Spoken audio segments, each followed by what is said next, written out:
அப்பா உங்களை வெறுமையா அனுப்பலாம், அம்மா வெறுமையா அனுப்பலாம், மேனேஜர் வெறுமையா அனுப்பலாம், உங்களுடைய கம்பெனி உங்களை வெறுமையா அனுப்பலாம், உங்களுடைய ஓனர் உங்களை வெறுமையா அனுப்பலாம். இத்தனை வருஷம் பாடுபட்டு உழைச்சு அவங்க உங்களை வெறுமையா அனுப்பலாம். நீங்க நன்மை செஞ்சவங்க உங்களை வெறுமையா அனுப்பலாம்.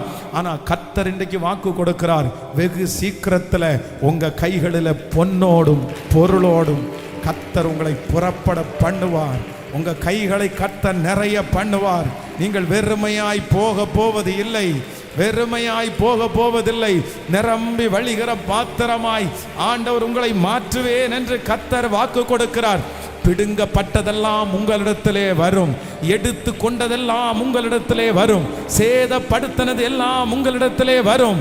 ஆமென். நீங்கள் கஷ்டப்பட்டு உழைத்து இழந்தது எல்லாவற்றையும் கர்த்தர் சொல்லுகிறார் உங்களுக்கு திரும்ப தருவார். உங்களுடைய கைவிட்டு போனது எல்லாம், இது தீர்க்க தரிசனமான வார்த்தை, திரும்ப வரும். உங்களை ஏமாற்றினது திரும்ப வரும், நீங்கள் இழந்தது திரும்ப வரும், நீங்கள் நஷ்டப்பட்டது திரும்ப வரும், நீங்கள் கண்ணீரோடு விதைத்தது திரும்ப வரும். கர்த்தர் வாக்கு கொடுக்கிறார், நான் உன்னை பொன்னோடும் பொருளோடும் புறப்பட செய்கிறவர். ஹல்லேலூயா.